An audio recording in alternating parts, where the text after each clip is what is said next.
Hello, Facebook world. Hello, live viewers and replay viewers. Thanks for being here. If you're here, leave a comment. Let me know you were in the neighborhood.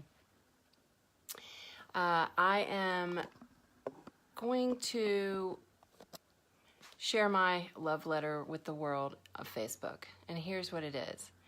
Like the description says, I am calling BS. I am calling BS on this phrase that's floating around out there, this trend, this idea that has kind of taken root and has kind of flown around the world and become its own concept. And that is the self-love movement. I think the focus of self-love is off the mark. The reason I think that the idea of self-love is off the mark is because the focus is wrong. Focusing on loving myself is such a risky concept that I feel compelled to talk about it. Now, many people who work in this space mean something very specifically when they talk about self-love. And I get it. And that's the idea that so many of us say negative things to ourselves, about ourselves. And that's true. A lot of people, everybody probably does to a certain extent. And the idea of self-love is to no longer be that negative voice in my own head and take care of myself so I can take care of others. I get it. I totally understand that. I don't even disagree with it. But the idea of self-love is risky because the focus is on self. And self is usually the problem. And the reason is self is based in ego. I would even challenge the notion that there is a self. Sure, you have a personality, you have an essence, you have a presence in the world, and that's valuable. However, most of what I'm operating on when I'm out and about in the world are whatever thoughts and limiting beliefs and ideas and old concepts and subscriptions to old ideas that I've inherited from all over the place. And I'm running on that all the time. And that's what I call myself out in the world. And one of the biggest problems that all of us have is that we fall in love with our own thinking and our own ideas. And it becomes so inwardly focused and myopic that we lose the ability to see that our job is to serve out there, not in here. So when I say I'm calling BS on self-love, I better have an answer or at least an opposing point of view when I say it, right? And here's what it is. The idea is not to love oneself.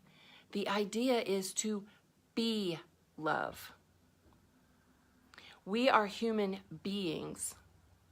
We are to be in this world. So my question is not, are you loving yourself? Is yourself this wonderful entity that requires me to look in the mirror and tell it I love it? No, my job is to become love. And when I become or be love in the world, there's no need to love myself because I am literally love.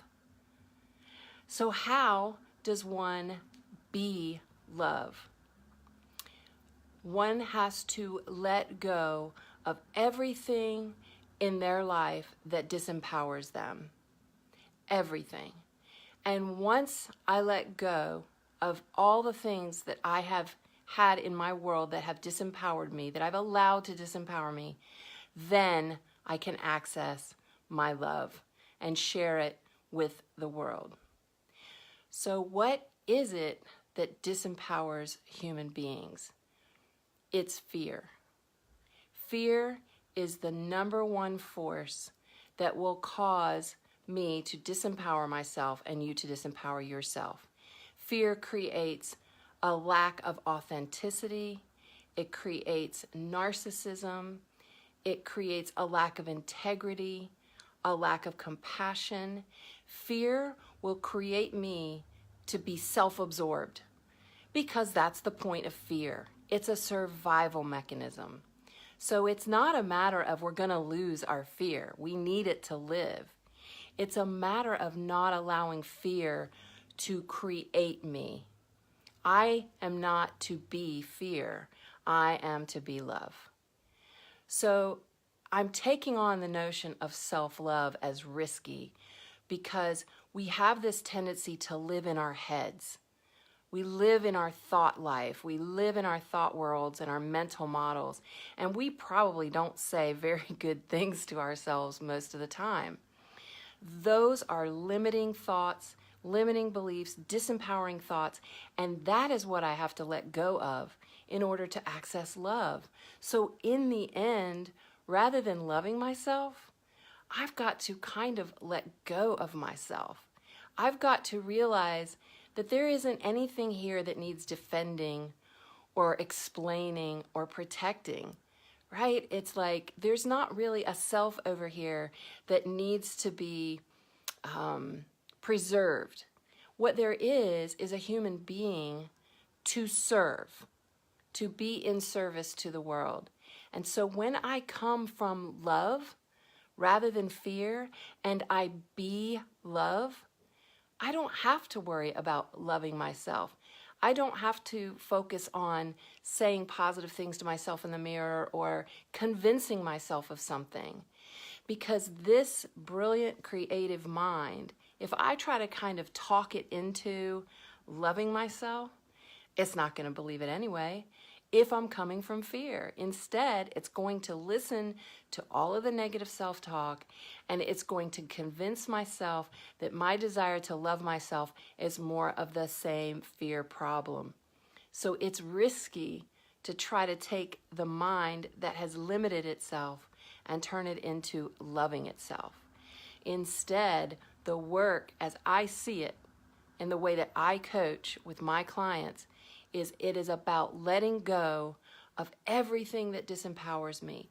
All of those thoughts, ideas, stories that I have in my head about myself, other people, the world. And when I can let go of that, if I can let go of that, I feel love instantly. I can access my love for life, for the world, for everybody in it.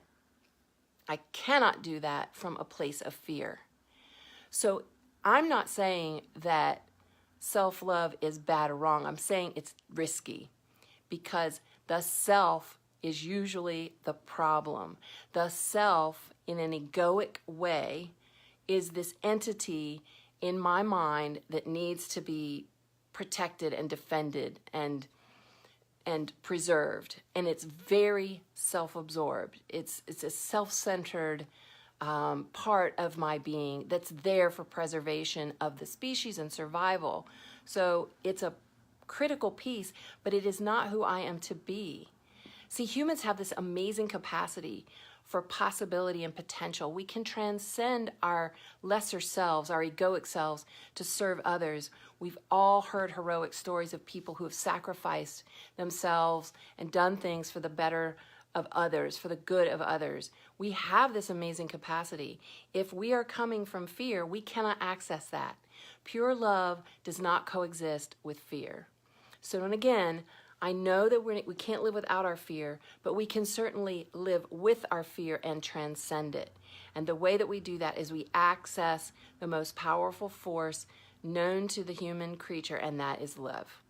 So rather than focusing on loving yourself, which I don't know about you, but sometimes when I hear that, I think there's so much about myself that I'm working to improve and that isn't the best it can be yet. And it's not judgment. It's not that. It's a commitment to being the best version of myself that I can. And I know that I can only do that when I am being love. So this is my love letter to the world. I want to live in a world where all of us are clear that we are being love as much as we possibly can while we do this work on this planet and leave it a little better than the way we found it. Thanks for being here. Happy Valentine's Day. I love you all, and I send all the love I have out into the world. Peace.